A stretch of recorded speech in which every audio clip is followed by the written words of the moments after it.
Max, morning! Hello everybody! Thank you so much po ulit sa pag-join sa akin, no? At sa amin dito ngayon sa training natin. So, kumusta naman po lahat? Can you just give me an emoji in the chat box to describe how you're feeling ngayon? Sige nga. Hi everyone! Alam ko marami sa inyong nagme-message sa akin pagkatapos ng mga training na marami daw silang natututunan at ako naman po ay tuwang-tuwa pagka ganito. Ayan. If you can just send me an emoji just to describe how you're feeling right now, I would really appreciate that. Ayan. Sige. Okay. Ang gaganda ng mga emoji. Sige. All right. So I'll be sharing my screen. Let me just make sure that pasok sa screen ninyo. Ayan. Ang gaganda ng mga emoji. I hope that you guys are all enjoying and that you are all motivated because everything in this business is all about energy. Naniniwala ba kayo doon? Na lahat ng success, lahat ng mga sense of fulfillment, lahat ng results na ma-achieve ninyo sa business na to is not because of your education, your gender, or your age. It's all about the energy, the level of energy, the level of frequency that you are operating in, no? So, syempre, para maging maganda yung kinagagalawan natin na frequency, okay, sabi nga ni Miss Mary Ann, she believes that because it's true. You know, if ikaw mismo ang magsasabi na, magiging successful ako sa business nito, I can move on to the next level, then definitely that will happen. Okay? So this evening, ang pag-uusapan natin, which is the third session sa series natin, is all about sales strategy. Okay? Malinaw po ba ang aking slide? Please give me a thumbs up just to let me know na talaga po ay nakikita po natin ng klaro ang ating slides. Right. Okay. Yan. All right. So let's just do a quick recap of our last two sessions. No? So for those of you who were probably not with us last time, or probably you had to step in and out of the session, let's just do a quick recap. So the first session was all about goal setting and motivation. So I'm sure naaalala niyo yung mga pinag-usapan natin that we need to set SMART goals. All right. So we have defined that quite extensively during our training. And then we also discussed about you initiating and motivating your team. Okay?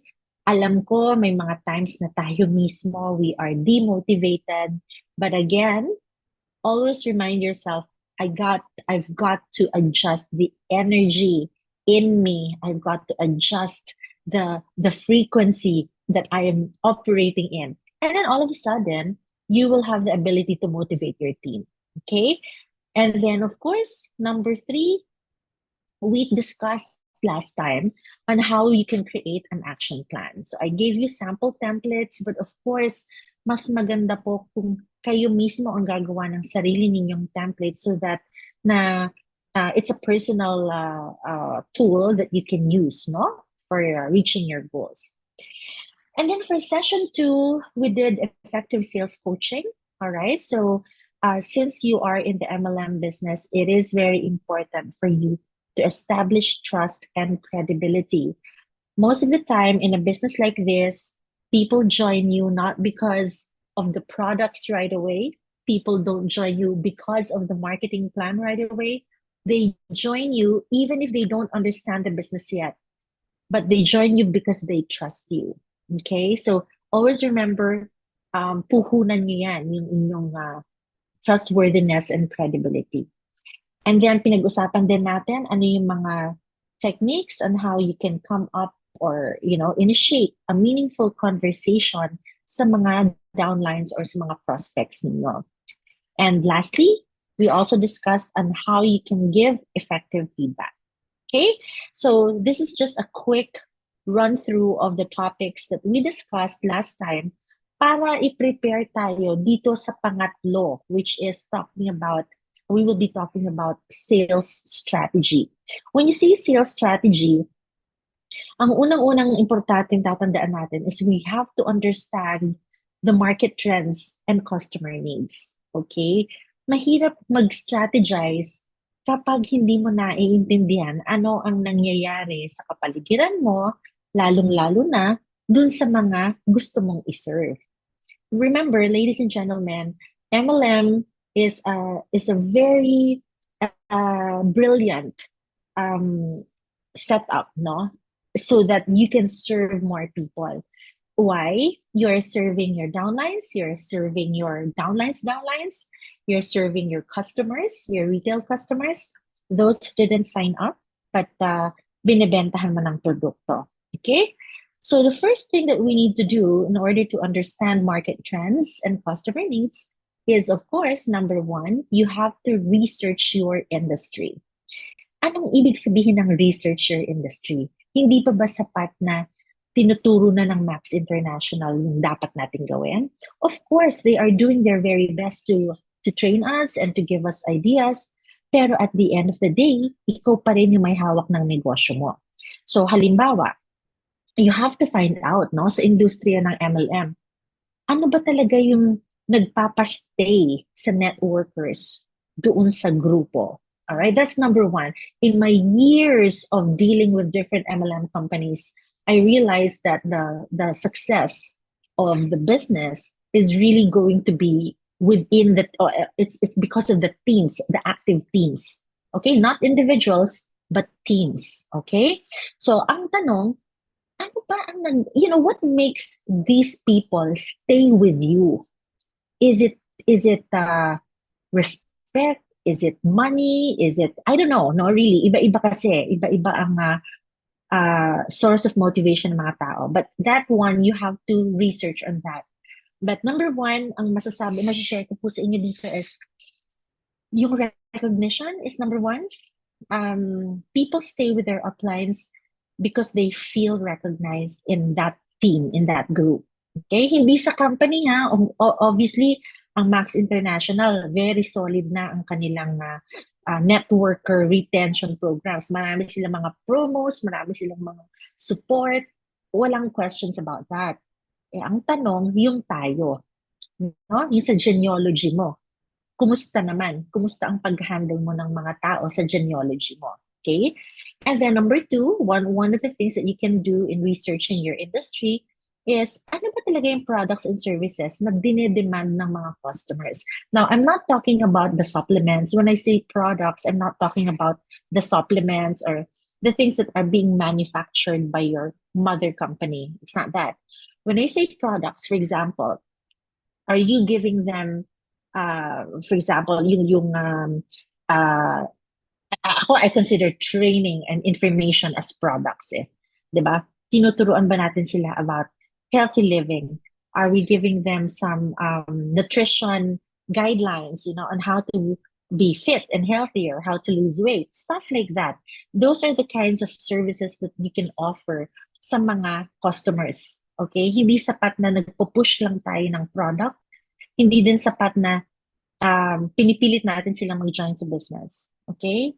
So it's really more like, what do they want? What do they need? And it's mostly information. Okay? And number three, ano ba yung mga behavioral patterns sa merkado? How do people behave? Paano tayo po-position dito? And I'll give you an example later on as we continue. But the very important thing that you need to remember is do your own research, especially dun sa lugar mo. Because each market is different, di ba? Each, let's say you're based in Manila, some of you are probably based in North Luzon, some of you are probably in the Visayas. So iba-iba din kasi yung mga behavioral patterns ng mga tao sa iba't ibang lugar. It's different if, let's say you live in Makati, it's a highly populated city. So iba yung behavior niyan as compared to, let's say, sa medyo suburbs, di ba? Okay.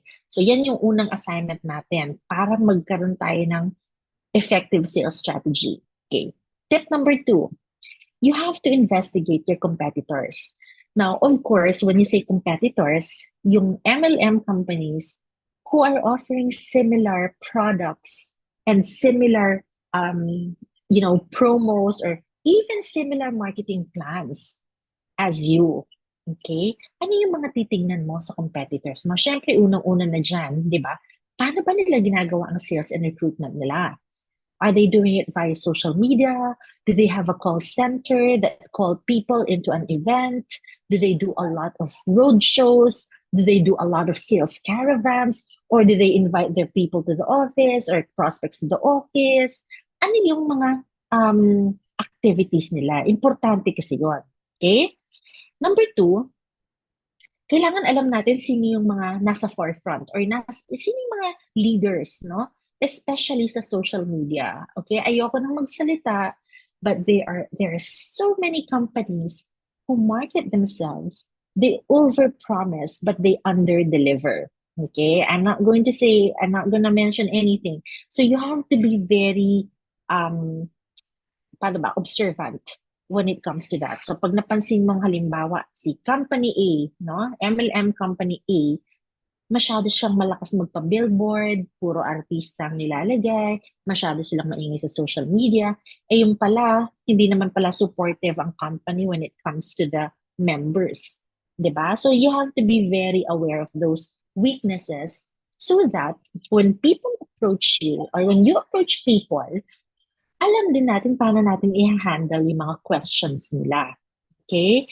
Yun kasi minsan yung parang nagiging problema, di ba? Halimbawa, sasabihin, parang ganito lang, parang company MLMA, parang company A din kayo, parehas lang naman kayo.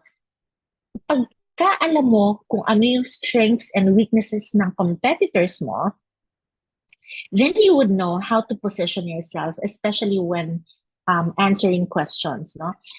May I ask lang po sa ating participants ngayon, sino sa inyo ang nakakatanggap ng napakaraming comments from, let's say, mga prospects na sinasabi, ay, parang scam naman yata kayo eh. Paki-thumbs up nga po ako kung kayo po ay nakaka-experience na gano'n. Uy, scam na naman yan. Parang ganyan naman yan eh. Naku, budol naman kayo eh, di ba? Yung mga ganyan, no? Okay, so meron ba? Am I getting some responses here? Because kung kayo po ay tinatanong na gano'n, maaaring ang dahilan is because we are not aware on how to properly address those kinds of comments. Okay? Kaya nga tignan mo ano ginagawa ng mga competitors mo. Lalo na sa social media, maingay sila dyan. Okay? And number three, eto na, you have to also observe yung mga leaders ng competitors. How do they project themselves in public? Alright? Paano ba sila nagpapakita ng kanilang identity sa public? Okay. Let me just share you a story. And I will not mention saan, kailan, but there was a story that was nakarating to sa akin. You know, yung mga ibang MLM companies na nagpa-flash or nagpo-post sa social media ng mga photos nila of mansions, nasa mansion sila or naka-drive ng flashy cars, you know. I just found out that some of them actually would rent Airbnbs, okay? Mag-Airbnb sila, magbo-book sila somewhere, no? Magsasama-sama sila ng pondo nila nang makabook sa isang mansion somewhere, and then magpa-photo op na sila doon. No? Na kunwari kanila, they're gonna rent a Ferrari, and then magpapa-photo op na rin sila. So then they will start putting that on social media, really tricking people that, okay, this is our life right now. When in reality, it's not. Okay? So, bakit ko po ito binabanggit sa inyo? Because, ang mga, okay, ay hindi na po uto-uto katulad ng mga panahon before. The market nowadays for MLM is already highly sophisticated, meaning they already know these things. Okay? They already know these things. Yung mga style na, fina-flash yung ganito, fina-flash. I mean, nothing wrong with that if it's really yours. But if it's not yours, don't flash it. Don't post it. Why? Because pag nalaman ng prospects na hindi pala sa'yo yun, then obviously, trust level goes down. That is, again, a sales strategy that has gone wrong, okay? It's a big fail because a lot of these leaders na naka-question tuloy, nababash ngayon sa Facebook and Instagram. Okay? So careful lang tayo sa mga ganon. Kaya nga maganda na tumingin tayo sa mga competitors natin.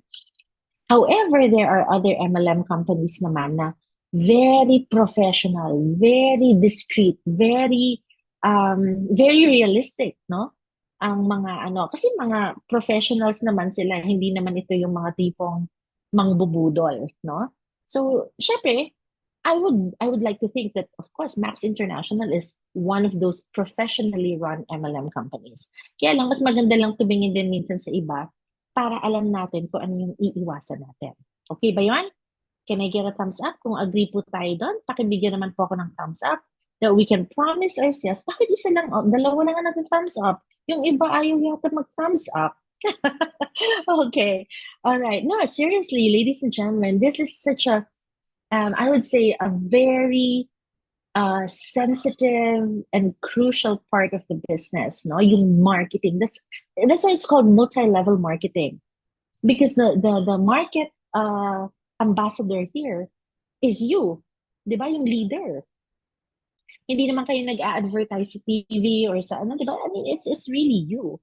That's why you have to be very careful how you project yourself in public. Okay.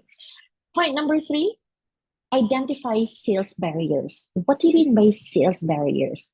Ito yung mga dahilanan no kung bakit maaaring hindi mag-succeed yung pagbenta mo or pag-sponsor mo ng tao. Okay, so some of the sales barriers would be yung mga preconceived notions about MLM.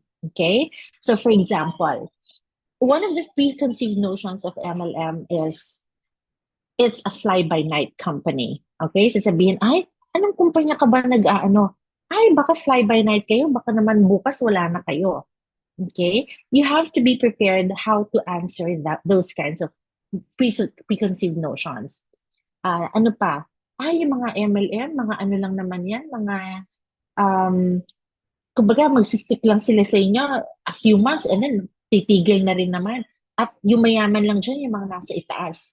Yan, Ponzi scheme and all that. Diba? They come up with all these accusations. So you have to be very aware. Ano mo sasagutin yon? Okay? Hindi mo kasi pwedeng sabihin na, oy, ma'am, hindi naman. Or sir, hindi naman. That's not enough. You have to give them data-driven information na hindi ganun ng Max International. Okay? So, ano pa? You can identify sales barriers. What are some of the most common objections of prospects? And how do we handle them? So, for example, pag diniscuss mo na yung investment, no? Para dun sa maka-join sa business, biglang sinabi what do you call this? Biglang sinabi nung tao, ang mahal naman. Parang hindi ko kaya. Or ini-invite mo pumunta sa isang event or training, sasabihin sa'yo, wala akong pamasahe. Alright? What are ang suggestion ko, meron na kayong parang frequently asked questions sheet and then more or less plan to answer these usual questions. Okay? Huwag kayong maghahagilap sa air ng sagot because again, by hook or by crook, kailangan mapa-join natin sila. Di ba? Ganun dapat, of course, in your head lang. No? We will not act desperate or pushy, but in our heads, of course, we want to be able to sponsor people right away. Okay? And one of the ways to best sponsor people is to handle their objections, yung kanilang mga questions, kanilang mga complaints or mga fears or excuses not to join. Okay? And then, of course, how do you overcome your fear of going out of your comfort zone? Isa yan sa mga sales barriers. Okay? Yung tipong ayaw mong lumabas sa kinasanayan mo na, or ayaw mong kumausap ng mga taong hindi ka familiar with. Okay? What else? Maraming mga dahilan. Okay. I'm curious lang, pakitype nga po sa chat box, ano yung usual fears natin when it comes to approaching a particular prospect? Kung meron man, okay? Or what would you consider as outside your comfort zone? I'm just curious. Pakitype nga po. Okay, so sabi ni Miss Sandra, fear of rejection. Yes, okay, good. Ano pa? Ano pa yung mga fears natin? Pag ni-reject tayo, no, parang we take it personally, ano? Okay, that's good. Ano pa? What about the others? Meron pa ba? Hi everyone, hello. Are you there?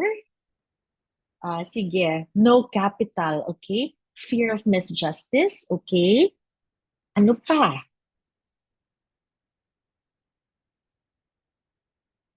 Active incompetence, all right, okay. Anything else? I'd like to see more. Thank you for all these answers. Anything else? Okay, sige. Um, all I can say is whatever it is that you put in there, okay, it's just in your mind. Okay.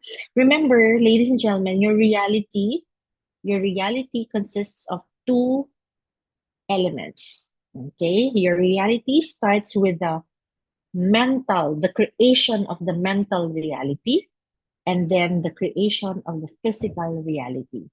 So for example, okay, example lang natin tong maganda tong sinabi ni Miss Sandra, fear of rejection. Okay? So in your head, I don't want to talk to this person because I don't want him or her to reject me. Okay? In your head, just by saying, I don't want to be rejected, you are already creating an image of you being rejected. Tama ba, Miss Sandra? Tama po ba? Di ba? Kahit ayokong ma-reject. In other words, mental reality is pwede kang ma-reject. What if baguhin natin yung reality sa head na there's no such thing as rejection. Everything is just a redirection. Di ba? Ni-reject mo ako, that's not rejection, that's a redirection. Maybe I need to talk to another person. Maybe this person needs something else. Maybe the timing is wrong for this person. So it's not a rejection of me, it's a redirection of the conversation or the transaction. Di ba? If you put that in your head as a multi-level marketing expert, hindi ka na matatapos sa rejection because ang titignan mo na lang parate, i-redirect lang ako. Okay? Agree po ba tayo doon? So, ganun ka-powerful yung thought. Ganun ka-powerful ang thinking, ang utak ng tao. Okay? So, I'll try to do a quick experiment with you. Okay? Okay. Pabilisan tayo mag-type sa chat box, ha? Okay. Right now, subukan nyo lang huwag mag-isip ng puting elepante. Please, huwag kayo mag-isip ng white elephant. Okay, pakitype ngayon, pabilisan. Ano po ang pumasok sa isip nyo? Pakibilis po. Ano ang pumasok sa isip nyo? Nung sinabi kong huwag nyong isipin ng white elephant. Come on. Anong pumasok sa isip nyo? Sige po, pakibilis. Bilis. Ang babagal naman mag-text. Na? Okay. Sige, go pa. Yung sinabi kong huwag kayo mag-isip ng puting elepante, anong pumasok sa isip nyo? Alright. Okay. Kung titignan niyo yung mga sagot niyo, okay itong si Jaren, no? Talagang eagle ang inisip niya, panalo. Okay. But most of you thought about a white elephant, correct? See, that's the power of the thought. Even if I asked you not to think about it, you still thought about it. Tama ba? Bakit? Tatanungin mo, oo nga, no? Bakit pumasok sa... Kasi, pinapasok niyo sa utak niyo, I asked you to think of I said, don't think of a white elephant. And yet, ang kinikreate ng mental image is a white elephant. So same thing with fear of rejection, fear of no capital, fear of attending trainings. You know, pag sinabi ko, ayoko nilapitan yan, mukhang mataray. Well, true enough, magiging mataray talaga yan sa'yo. Because the energy that you're eliciting is natatakot ka kasi mataray siya. So, mangyari, magtataray talaga siya sa'yo. Okay? Ganun ka-powerful ng utak. Okay? So, even if iniiwasan mo, yun pa rin yung i-create mong reality. Okay? So, sasabihin mo, please, naku, wag kang magsusungit sa akin. Magsusungit talaga sa'yo yan. kinreate mo yung mental image of sungit eh. Okay? So this is what I'm saying. How do you overcome your fear of going out of your comfort zone? How do you do that? Change your narrative, change your script, change the words that you say, change your language. Every time somebody's gonna say, oy, labas tayo tomorrow. Ano ba yan? Aga-aga naman. Di ba pwede mamayang hapon na lang? You know, again, the narrative, yun yung magde-define ng success ng sales mo. Okay? So yun yung mga tinatawag na sales barriers. Are we good? Agree ba tayo doon? Paki-thumbs up nga po ako kung may meron tayo na realize. Okay? Because yes, tama yung sinasabi mo, Miss Sandra, that you need to train your mindset. But again, mindset is not enough. The mind will not work by itself. You gotta cooperate it with your movement, with your words, no, with your posture. You know, when you're sitting in a meeting at nakakuba ka, nakayupo ka, you know, pinapaliit mo yung sarili mo, obviously the results that you're gonna achieve are also small. Because again, nag-ooperate ka sa maliit na frequency, maliit na enerhiya. Okay? In an MLM business, hindi po pwede yung ganon. Okay. All right. So can we move on? So clear na po tayo dun sa tatlong points natin, ano? So now, let's talk about sales plans and strategies real quick. Okay. Yung sales plans and strategies, may tatlo na naman po ulit akong tips. Ayan, si Tinette mahilig po sa tatlo para madaling maalala. Okay. Sa sales plans and strategies, importante po talaga, unang-una sa lahat, identify your target audience and your customer segments. Okay? So kung ikaw ay magkakonduct ng training, magkakonduct ka ng business orientation, magkakonduct ka ng event sa lugar mo, sino bang audience mo? Hindi naman po pwedeng you cast the net too wide, di ba? Because unang-una, sa invitation mo pa lang, iaangkop mo yun sa target audience mo. So halimbawa, ano bang tinatarget mo sa meeting na yan? Isang tao lang ba o grupo? So dyan, again, iba po ang approach niyan. Kasi kung individual ang kakausapin mo, hindi po pwede na wala kang alam sa background ng individual na yon.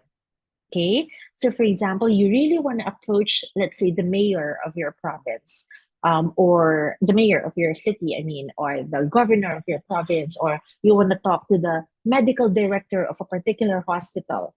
Yan, individual yan. So kailangan na pag-aralan mo na research mo na kung ano siya, sino siya, anong trabaho niya, etc. But if you're working in groups, for example, let's say nag-tie up ka sa barangay nyo, diba? At gusto mong imbitahin lahat ng mga nagkasakit, may record ng nagkasakit dun sa barangay na yon, then that is definitely a group. So meron kang nakatarget na certain demographics or profile for that particular audience. Okay? Or, local ba o regional ang audience mo o yung target market mo? Ikaw ba ay magsisimula ka bang mag-sponsor ng mga tao doon sa area mo? Or gusto mo talaga, buong North Luzon, hahawakan ko. Or buong Calabarzon, hawak ko. Yan. You have to decide.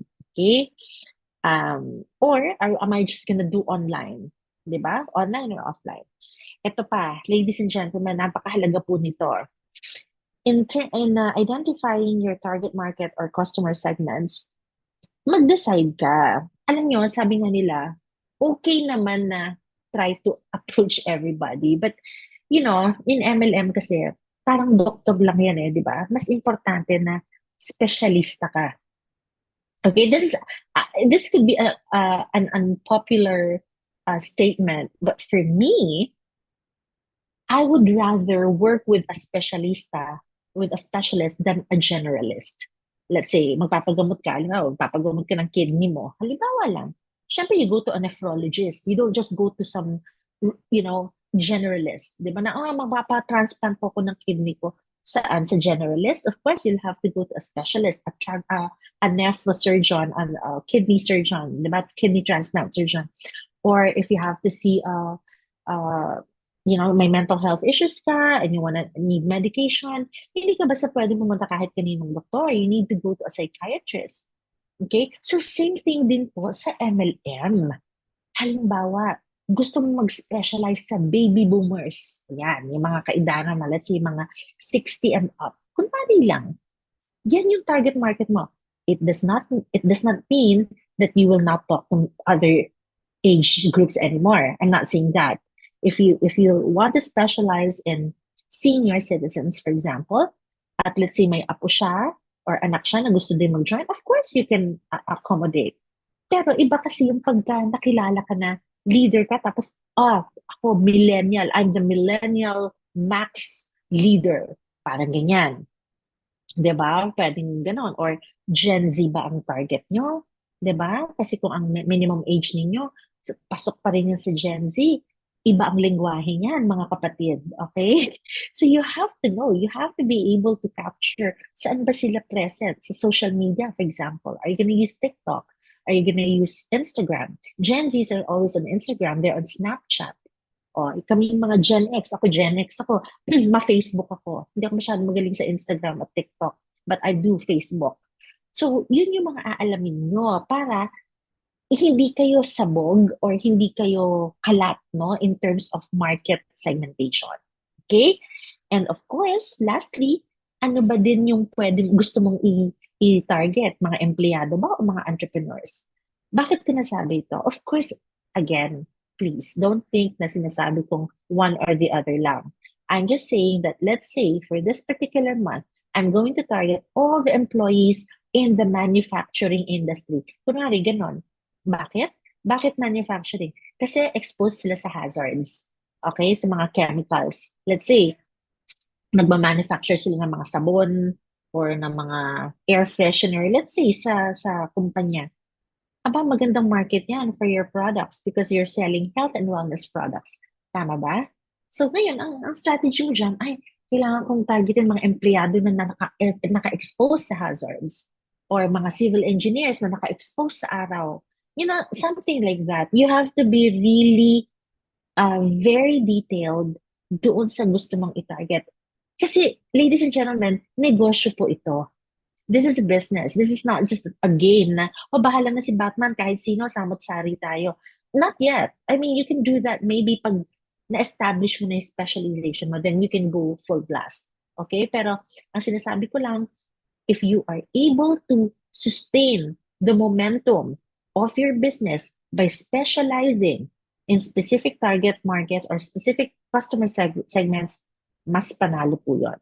Okay? Alright. Meron ba akong thumbs up dyan? Kung agree kayo, again ha, hindi ibig sabihin na papabayaan nyo na yung ibang age groups. Okay? Mas maganda lang po talaga yung nagse-specialize tayo. Imagine, or kunwari, isa pa, yung skill mo, halimbawa, gusto mo talagang mag-specialize sa fitness or anti-aging, something like that. Then that will be your image, that will be your identity, 'di ba? Sa social media, for example, the fitness coach or you're the anti-aging advocate, mga ganyan. 'Di ba? So, para pag narinig, let's say, pangalan Miss Sandra, alam na natin na anti-aging yan si Sandra. Sige, I wanna talk to her. Okay? Meron siyang mga organic tips. Something like that. Okay? All right. Okay, let's move on. So number one is identify a target audience and customer segment. Number two, yan, apply appropriate sales methodologies. Now, as you can see in the image in front of you, dyan yan, yung flow chart kasi yan, of course, magpa-prospecting ka, you have to qualify. Ano yung ibig sabihin ng qualify? You really have to ask a lot of questions. Okay? A lot of questions. Meaning, some people kasi will join you because they love the products. They want the products. They just want the benefits. Okay? You have a lot of doctors in your network. You have a lot of doctor resource speakers. So the products are great. Okay. But you also have to watch out for people who are really looking for a sustainable business. Baka hindi lang yung produkto, gusto nila talaga yung sistema, yung marketing, yung selling part, or yung training part. Remember, okay, guys, let me just share this with you ha. Huwag ninyong i-underestimate yung power ng training. Alam niyo kung bakit? Meron akong ito personal friend ko ito. So, nasa MLM business siya. Okay, ngayon, ngayon lang. Okay, so siguro for like 1 full year, okay, hindi siya nagsasign up sa MLM na yon. As in, talagang pinagtiyagaan niyang mag-attend lang siya na mag-attend ng training. Okay? Siyempre, sinasabi ng potential upline niya parang, ano ba naman to? Hard to get mo naman? Hindi ka na lang mag-sign up? Sabi niya, hindi, nag-enjoy lang ako sa mga training programs. You know what? After 1 year, so finally nag-sign up siya, and immediately, boom! Ewan ko kung ilang levels yung nilaktawan niya kasi sa sobrang na-build na at na-mold na yung kanyang mindset. 'Di ba? Na-practice na niya. Yun yung sinasabi kong mental rehearsal. Nire-rehearse na niya sa utak niya lahat ng nangyayari. Kaya by the time na nag-sign up siya, wow! Talaga naman, ang naging leader na siya, no? So, bakit ko sinasabi ito? Because that is part of your sales methodology, the training aspect of sales.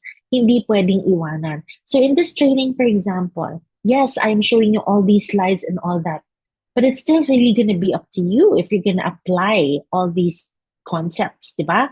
So, do your research, then you know how to pitch, di ba? May tinatawag na the elevator pitch. Ibig sabihin, from the ground floor to the top floor, dapat na-recruit mo na yung tao in just a short sales pitch. Pag tinanong, so what do you do? Diba? Huwag mo naman labasin ng flip chart at ng laptop. Diba? Baka in a few sentences, magagrasp mo na siya. Yun yung tinatawag na elevator pitch. Okay? And then, of course, how do you close? How do you sign them up? And how do you handle objections, as I've mentioned? And then how do you close or get them to join you in the business? Okay? So some selling techniques lang, overview lang, are tinatawag na transactional selling. Okay? Ito yung madalas to nakikita ko sa TikTok, yung mga live selling or FB live, di ba? Transaction lang. O parang, text ka lang, hi, gusto mo ng ganito? O sige, okay, pa-Gcash na lang. Okay, papadeliver ko sa Lalamove. Tapos, it's just a transaction. Okay? Nothing wrong with that. That works well if you have an established system already and a regular group of customers. Okay? Now, meron din tayong tinatawag na solution selling. Okay? Solution selling is if yung target market mo, na-identify mo na kung ano ang problema nila, hindi ka na magpapaligoy-ligoy pa. You will just go straight into presenting a solution. I'll give you an example. Let's say ang target market mo are students. Let's say college students, yung mga pag-graduate na. Okay? I don't know, I do not have the statistics with me, but there is a huge percentage. And you might, please, give me a thumbs up kung agree kayo dito. There's a huge percentage of college graduates who are struggling to get employment. Sige nga, I don't have the statistics, but I found out from my HR friends na napakaraming kakagraduate lang, hindi makahanap ng trabaho. Agree po ba kayo doon? Paki-thumbs up nga po ako kung kayo po ay agree. Magugulat po kayo, may mga diploma, no? Ako, sa nakikita ko, hindi ako malulungkot dyan. In fact, matutuwa ako dyan because itong mga college graduate na ito, bibigyan ko sila ng opportunity ngayon. Sige, hindi ka makahanap ng trabaho, masyado bang rigid ang recruitment ng mga kumpanya? Okay, ito, magnegosyo ka, ka. Turuan kitang kumita ng ganito, 20,000 a month muna, simula. That is a good opportunity. So that is solution selling. Meaning, alam mo ano yung mga problema ng market na ito. Mga senior citizens, let's say, di ba, or retired na. Siyempre yung mga retirees, ladies and gentlemen, marami ako nakikilalang retirees na de-depress. Alam nyo ba yon? Alam nyo ba kung ba't sila na de-depress? Pag lumabas na sila, let's say, sa government or sa corporate sector, because they feel that they are no longer useful to society. So with this business, you can already tell them, hey, you know what? We need your wisdom. We need your experience. We need your expertise to talk to people in this business. So now they feel relevant. They feel important. Agree ba kayo doon, mga kapatid? Paki-thumbs up nga ako ulit. Gusto kong makita nyo to because pagka na-identify ninyo yung mga problema ng inyong target market, at nabigay niyo yung Max International as the solution. You don't just go to people and say, oh, by the way, meron akong business opportunity. Tignan niyo yung marketing plan, ito yung products, and then you start doing a litania there. No, that's not solution selling. Solution selling is to start talking about their problem or the issue that they are into, and you present Max as the solution. That's it. Okay. Another technique is consultative selling. Ito naman yung approach dito is hindi mo pa masyadong alam yung background, hindi mo alam kung ano yung problema, hindi mo alam kung ano yung gusto sa buhay. So para kang coach, para kang life coach dito. Ano bang plano mo sa buhay mo? O ano ba yung mga options mo? Ganun, ganun. O ano ba, how much time are you willing to allocate for a business, etc. Yan ang consultative selling. Okay? And of course, yung pinaka-common, hindi ko naman sinasabing masama, is yung provocative selling, which is yung talagang pushy, masyado tayo mabandera sa social media, maingay tayo, rah. So that's also okay. I mean, if you're targeting a huge group of people, then that is the way to go. All right? So again, those are just some appropriate sales methodologies and techniques that you can use dito sa ating Max International Business. And point number 3, syempre, kung kayo ay nagpupush ng mga sales strategies, nag-a-apply ng sales techniques, syempre, kailangan natin i-measure ang ating resulta. Okay? Make sure that you set a performance and result measurement. Okay? When I say set a performance and result measurement, you have to have your metrics in place. Okay? I'll just give you some examples. For example, sa genealogy mo, sa grupo mo, you have to know ano yung mga personal sales. You have to keep track of your own sales and ask your team members to keep track of their personal sales so that if they know their personal sales, then you would know your group sales. Okay? Ako, for me, sales is everything, really. Sa negosyo, kailangan may benta. Okay? Yes, may recruitment. Yes, but the group sales is going to be very important as well. Kumusta ang personal recruitment mo? Diba? Huwag natin i-asa lahat sa downlines natin. Kumusta ang group numbers? Let's say you have how many legs, how many groups or teams in your network. You gotta know, kumusta ba ang numero natin dito? Kumusta ang numero natin dito? As a leader, you gotta know your numbers. Okay? And then, of course, training attendance. Try to be very strict when it comes to training. Because imagine if ikaw lang ang magaling, ikaw lang ang marunong, pero nagsama ka ng 5 tao, times 5 na kagad yung, may exponential factor yun di ba? Parang lalago yung knowledge doon sa grupo mo. Okay? And of course, you have to keep track also kung sino-sino yung mga nagkakandak ng sarili nilang business presentations, whether via Zoom or face-to-face. And lastly, ilan ba yung napopromote sa next level? Okay? So these are just some samples. I'm not saying that ito lang, but for me, in MLM, kasi importante, alam mo yung mga numero na yan. If you want to put more, then fine. That's even better. Okay? I also presented a sample sales action plan that you may use. You don't have to do this, but I'm just saying that, you don't have to use exactly this format. But ang pinapakita ko lang sa inyo is you gotta have your own system to track the progress of yourself and your group, no? Your team members. Okay? Malinaw po ba? Pwede niyo pa ba ako bigyan ng thumbs up? Kung malinaw po.